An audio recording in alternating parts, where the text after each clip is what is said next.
we add some salt to water and we give it a stir, a physical change takes place because the salt dissolves. And in dissolving, the salt particles spread through the water particles. And it's a physical change, not a chemical one. Because although the salt particles and the water particles interact, they don't chemically react. So what happens is we form this mixture, a salt solution. And as you know from year 7, the physical change of dissolving salt is quite easy to reverse. It's easy to separate the water and the salt again by the process of evaporation. So we evaporate the water away and we get left with the salt in the dish. We do several physical changes in year 7 and separate the mixtures using different separation techniques. So we did filtration for separating sand and water, evaporation, we did chromatography, we've done distillation. These physical changes, separating the mixtures, are reasonably easy to do. Chemical changes tend to be more difficult to reverse. And we can demonstrate that if we look at the iron and sulphur reaction. Okay, go. This is just to prove that that red and blue thing is a magnet.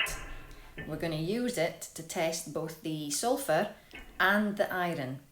And from observing how they behave, we're going to describe them using the keywords magnetic if they follow the magnet and non-magnetic if they don't. Okay, go.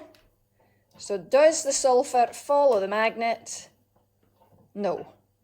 So the sulphur, is it magnetic or non-magnetic? No. Non-magnetic. At this point, we also want to be describing the appearance of the sulphur. And although in science we want to use the right words, we also want to use as few words as possible.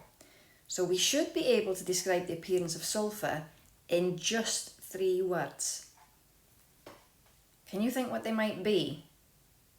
So hopefully you've gone for yellow, solid and powder. I'm going to test if iron is magnetic in the same way. So attach the magnet to the bottom of the tube, run the magnet up the tube. Oh, you recorded? Yeah. Oh. So move the magnet up the tube. There we go. And you can see that the iron follows the magnet. Very spiky. Yeah. So the iron is magnetic element. Okay, so we would describe that one in 3 words. Magnetic. Solid. Powder and grey. So 4 words, yeah. Solid, magnetic, grey powder. Okay? Okay, so now the iron and sulphur mixture, we can still see the yellow powder in there and we can still see the grey powder in there. Okay, so they're both still identifiable. Now, if we test the mixture with the magnet, we can see, what can you see happening? Good, excellent. So if you shake using the magnet, we can shake that yellow powder out of the mixture. So what effectively we can do here is separate that mixture using the magnet. We can pull the magnetic iron powder away from the non-magnetic sulphur powder. Okay, so we want to turn the bunsen to blue flame for heating. And then we want to heat our iron and sulphur mixture in the tip of the blue flame until we can see something starting to happen. So just passing that in and out of the blue flame.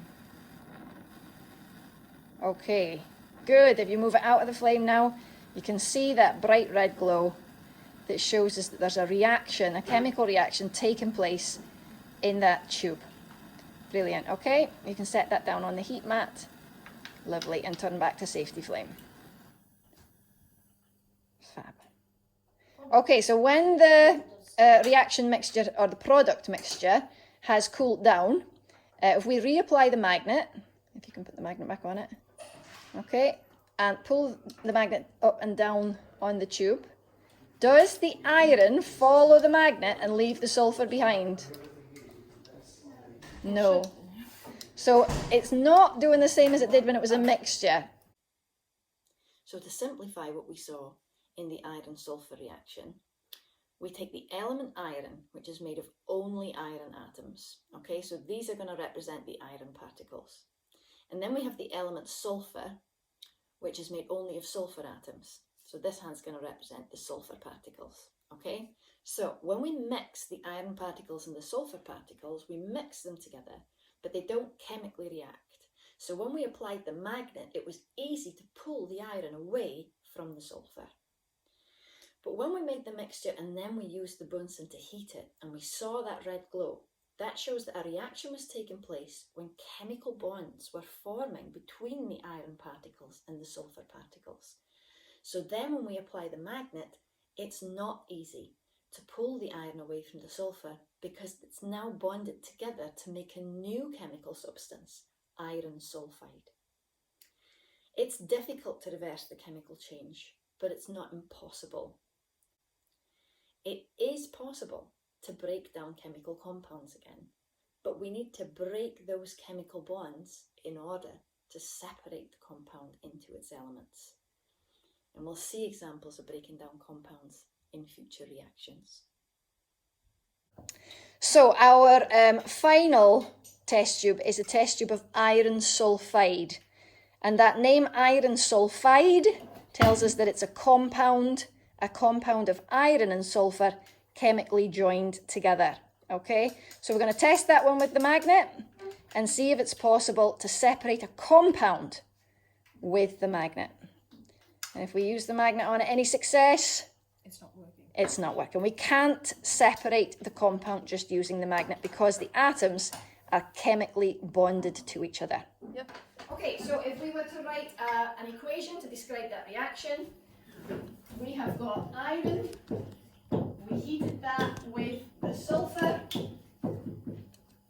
we saw the red glow showing that a chemical reaction was taking place, and the product that we formed from the reaction is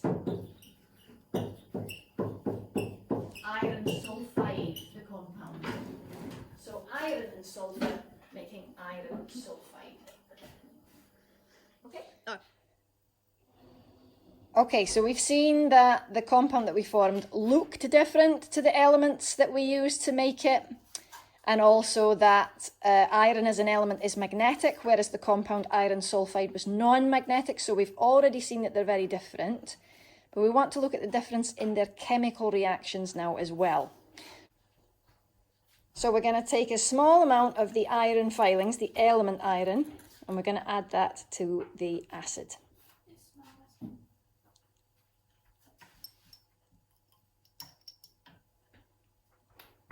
Okay, so we'll observe what's happening in that test tube. So guys, what can you see? One word, what can you see? Bubbles. Bubbles, that's the one we want. We can see bubbles. Whenever we observe bubbles, what does that tell us is being produced? Gas. A gas, exactly right. Okay, so we're going to test that gas now to see if we can identify it.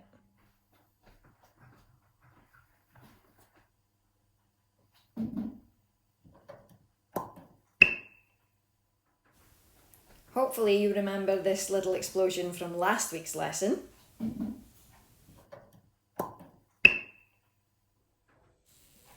The squeaky pop is a positive test for hydrogen gas, showing us that when the element iron reacts with acid, the product is hydrogen.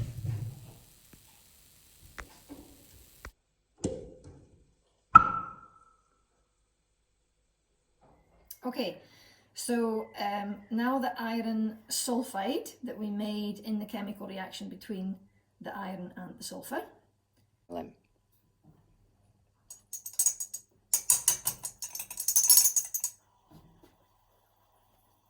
Okay, so again we can see bubbles, which shows that a gas is produced. Now when we reacted the iron with the acid, we tested the gas and it gave a positive test for hydrogen. So if we test again,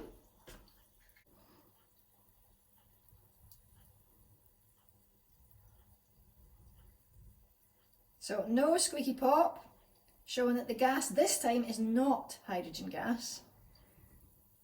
And what you can't observe is the smell, which is distinctively different, and the reason we're in a fume cupboard.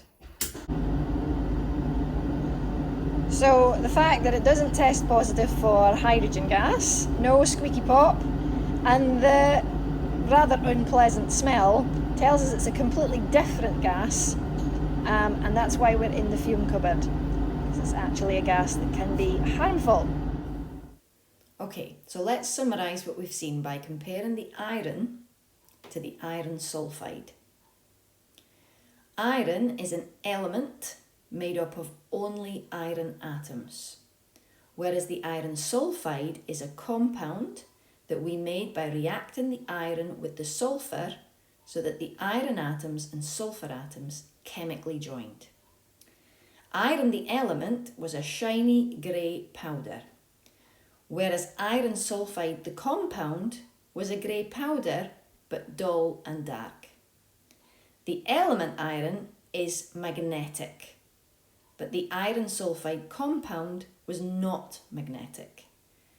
And then in a chemical reaction with acid, the iron produced hydrogen gas, which gave us a squeaky pop, whereas the compound iron sulfide, when reacted with acid, produced a gas that did not give us a squeaky pop, and therefore is not hydrogen. The iron sulfur experiment shows us that a compound is different to the elements that made it. The compound is different in the way that it looks, it's different in the way it behaves physically, and it's different in the way it reacts chemically